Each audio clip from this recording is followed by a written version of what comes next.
Preview series rolls along. We are rolling right down the Indianapolis Motor Speedway to the RCA Dome. No, it's not. Whatever it's called now. What is their new building called? Lucas Oil Field. That's it, Lucas Oil Field. And we are previewing the Indianapolis Colts. I am Michael Lipinski. I am joined by Brett Halpern. This is the Goal Line Stand. Follow us on Facebook, Twitter, and Instagram at GL Stand Show. This is part of our 32 for 32 series. So if you are enjoying this program, subscribe. If you are a subscriber, welcome back. Drop a comment and say hello. And let us know what else you want to see from us as we move on and do more. We're going to have a lot more stuff. But let's get to it. The Indianapolis Colts, a lot going on for the Colts. A new quarterback in town. And, hey, I never thought I'd see the day where Phillip Rivers was no longer a Charger, let alone an Indianapolis Colt. You know, it's amazing. You think about it. So if you go back to – if you take this back 10 years, right, the Colts have had two definitive Hall of Famers, Phillip Rivers and Peyton Manning, and another one who, had he not retired, would have been a Hall of Famer, and Andrew Luck. You know, it's pretty interesting. For a team that was always going to – for a team for so long that just had Peyton Manning, then they had two other guys to come in and be Hall of Famers. They can't claim Rivers as their own. I mean, he's coming at the end. No, I know, but it's interesting that three guys will have suited up and played the starting quarterback position for the Colts. Or if you count Johnny Unitas. Well, yeah, obviously, but I'm saying in the past 10 years. All right, fair enough. Let's take a look at it. The Colts 2019 record 7-9, third in the AFC South. They were mediocre at best. Again, though, they had they had a curveball thrown at them, a knuckleball right before the season started with the whole Andrew Luck thing. So a little bit of a pass, maybe? Yeah, I mean, you know, it wasn't even as if he retired before free agency hit. I mean, this was like right before the season. That was, you know, I don't know. I do kind of. It's a pretty selfish move. Yeah, look, every guy has the right to say, "Hey, look, I'm done. This is a physical game. Takes a lot out of you." It's just the timing of it really sucked because they weren't able to adapt as quickly. Because Jacoby Brissett did his best. You know, he's an average quarterback at best. So, you know, when you look at their acquisitions, I thought that they had generally an impactful free agency period. I mean, they traded for DeForest Buckner, gave up a first-round pick, but I think it was well worth it. He is one of the best defensive tackles in the league. It's definitely going to change that defense. Trey Burton makes up for the loss of Eric Ebron. Sheldon Day is a nice rotational piece. You know, I think one of the keys there is Xavier Rhodes. And, you know, how does he come back from a really difficult 2019 season and return even to a certain extent to the Pro Bowl / All-Pro level that he was at. In terms of the departures, I mean, they did lose Eric Ebron, but I said that was offset. A lot of these guys were either backups or, in my estimation, underperformed. Like a guy like Jabal Sheard was brought in, didn't really perform to the level that they were hoping. Same with Marcus Hunt, Pierre Desir. These guys just didn't really hit on all strides for the Colts for various reasons, also some injuries. And of the names for the COVID-19 opt-outs, this is, you know, mainly these guys were more for depth purposes. The Rutgers fans would be familiar with the top name, Sky Moore, who was once a Rutgers commit and later decommitted. I think this was in the Kyle Flood era. You remember him, Mike? I do not remember him. From Florida. I forget the name of the high school. there's a lot of bad things that occurred at Rutgers over the past decade that I've chosen to forget. Yeah, ended up going to South Carolina, having a nice career, so good for him. But he chose to opt out. As I said, I think these are just more issues with respect to depth as opposed to starting lineup issues. Let's take a look at their draft. Frank Reich comes from the Eagles tree. Interesting the way that he approaches things. I like some of these picks. Obviously, the aforementioned trade of the first round pick for DeForest Buckner. Jonathan Taylor is an interesting one there that stands out, and Jacob Eason as well. So let's get into it. What's your take here on what the Colts did in the draft? I really like the draft. Even in spite of the fact that there wasn't a first round pick, Michael Pittman, the son of Michael Pittman Jr., the son, obviously, of Michael Pittman Sr., who was the running back for the Cardinals.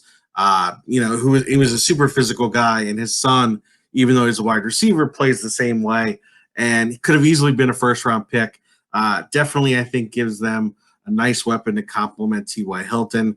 Jonathan Taylor, South Jersey's own from Salem, New Jersey, former Rutgers commit and then decommit. Then, I guess for him, wisely chose Wisconsin. I think this is a great pick and a great spot for him, going to one of the best offensive lines in the league, and he's going to complement their current crop of running backs very well. Julian Blackman, safety from Utah, had an ACL injury, but if he can be healthy, really good safety to back up some of the guys they have there. And as you mentioned, Jacob Eason, this is a guy who has all the arm talent in the world. I would say probably might even have a stronger arm than Phillip Rivers in his heyday. And this is a good situation for him because he could sit and learn behind a guy like Phillip Rivers who's very similar, right? Because Jacob Eason, the knock on him was athletically he was limited, and he's really more of that traditional pocket quarterback, which is something that Phillip Rivers is. Well, he's also has Frank Reich as his coach, who has been credited at length for what you saw out of Carson Wentz in the 2017 season before he injured his knee against the Rams. That was a Frank Reich product, not necessarily anybody else. Just so they say. Yeah, look, I really like Frank Reich. I mean, look, he came to the Colts and immediately turned them around. I think that he's just a really good coach. Players connect with him, and he tends to get the most out of his players. Also two other picks that I really liked. I like the 5th round pick, Danny Pinter. I think he could be, at least for right now, like sort of the swing guard because fortunately the Colts have two of the best guards in the game right now, particularly Quentin Nelson, who I think is the best offensive lineman in all the NFL. And then actually the first of their it's the third of their 4 6th-round picks, Desmond Patman, wide receiver from Washington State. I think he has a very good shot of sticking on the roster. He's known for being a special teams ace and also very good hands. So obviously you need to catch the ball if you're a receiver. So I like that pick. Yeah, in the 6th round, you don't want to be dropping the football because you won't even see the field as a special teamer. They will just bounce you right out of there. Exactly.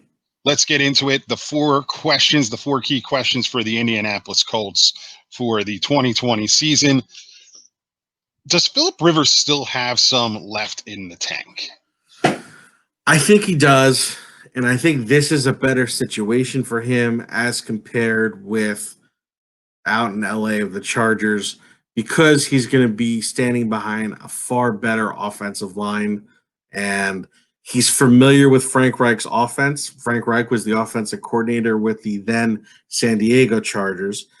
So there won't be as much of an acclimatization process or period. And he still threw for over like 4,500 yards last year. So he wasn't a bad quarterback last year by any means. He has worn out his welcome in San Diego, LA. It was time to move on. Yeah. Is he an upgrade over Jacoby Brissett? I mean, it seems pretty obvious, but we have to ask it. I think so. The one thing is he's got to cut down on the interceptions. I think he has to realize that with the Colts, they really like to play more of a ground and pound style. And that's not necessarily, like Frank Reich with the Eagles. I think he adapts the offense to the talent he has. And with that offensive line, he really likes to pound the rock and a little bit more ball control. And so I think Philip Rivers should just stay within himself, not be a game manager per se, but just realize, like, hey, we're going to be able to run the ball for 4 or 5 yards a pop. Like, if I don't turn it over, we're going to be able to put up points, but keep control of the ball, but take the other team's offense out of it, and it'll be good. Let's talk about a little bit more about the offense of the Colts. Can this offense be magical? Does it have enough weapons to be special, or is it what you just said? It's going to be more of a pound the rock kind of thing. I think I don't know what the term would be, but I think that if there were a middle ground between just a ball control offense and magical, I think that they could achieve that level. Yeah. So you have T.Y. Hilton, who, when healthy, is at minimum a Pro Bowl receiver, could be a All Pro. You picked up Michael Pittman, very promising. You have Paris Campbell, who's a good speedster coming into his second season at Ohio State. Hopefully he's healthy.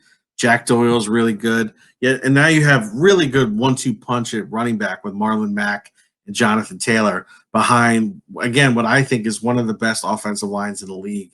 So I think there's enough explosiveness that when you need that to change it up and you need the quick score, they have that ability. And again, Philip Rivers, if he could keep his interceptions to like under 12 per se, I think this could be a very good offense.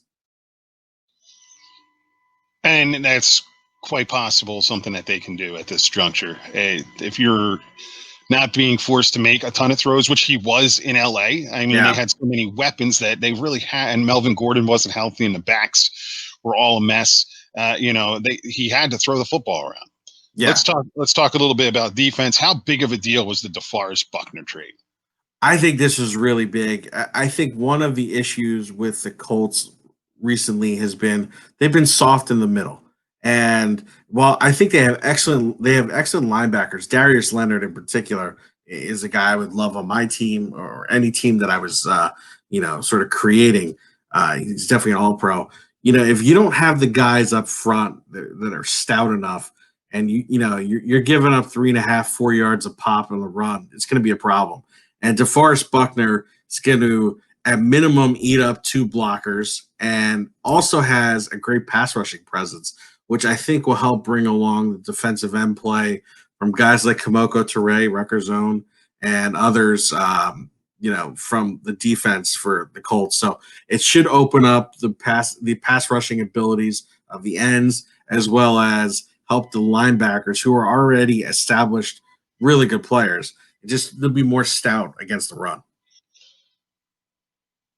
So it can move us into question number 4. That was a very nice segue by you. Can this defense allow the Colts to compete for the division? Is it special enough and stout enough to do that?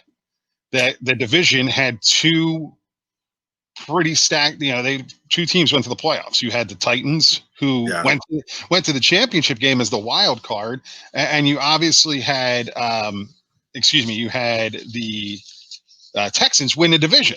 Yeah. I think I got that right. Titans wild card, Texans division. Yeah, you got it. Yeah. Yeah, I was thinking my Houston's confused. No, that's right. You did a good job there. I think that this defense is going to be improved. And are they good enough to I think they will be, with a month left, I think they will definitely be still in it. I still think that at minimum the Titans are more. I still think the Titans have a better roster. I think the Texans have come back down a little bit because of their vaunted general manager, aka coach. But I think the Colts can do it.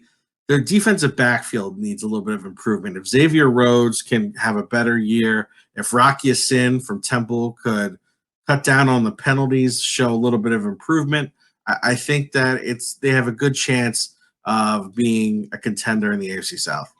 Is a veteran like a Logan Ryan, is Indianapolis a spot where he could step in and make a difference? Yeah, I think from a cap perspective, they have the room to do that. So that would make a lot of sense to me. And the other thing is that they have a few other good cornerbacks, but they're coming off injuries. So if a few weeks from now you see that they're still not quite ready, then that's when I think you could call Logan Ryan. Logan Ryan's a guy who can step right in, right off the plane and Right. produce for you. So that would make that'd be a good signing for them. You want to hear our prediction on the Indianapolis Colts? Join us at the end of this 32 for 32 preview series for our big show, our NFL preview extravaganza, preview mania. We'll come up with a creative name for it when we get there. If you have liked this program, please subscribe to the YouTube channel. We are going to have more as the season rolls along. A lot of stuff, especially in the offseason as we get ready for the NFL draft. So subscribe, tell a friend, share it. Follow us on social media at GL Stan Show. That's Facebook, Twitter, and Instagram. Drop a line, say hello, leave a comment, tell us what else you want to see, and we will be sure to get it out to you. I'm Mike. That's Brett. Join us tomorrow as we continue our 32 for 32 series with the Tennessee Titans, the AFC wild card team, the AFC one of the AFC championship game representatives. And then we will finish up the division with the Houston Texans. Until tomorrow, I'm Mike Brett. We already went through this. Stay safe, and we'll see you down the road.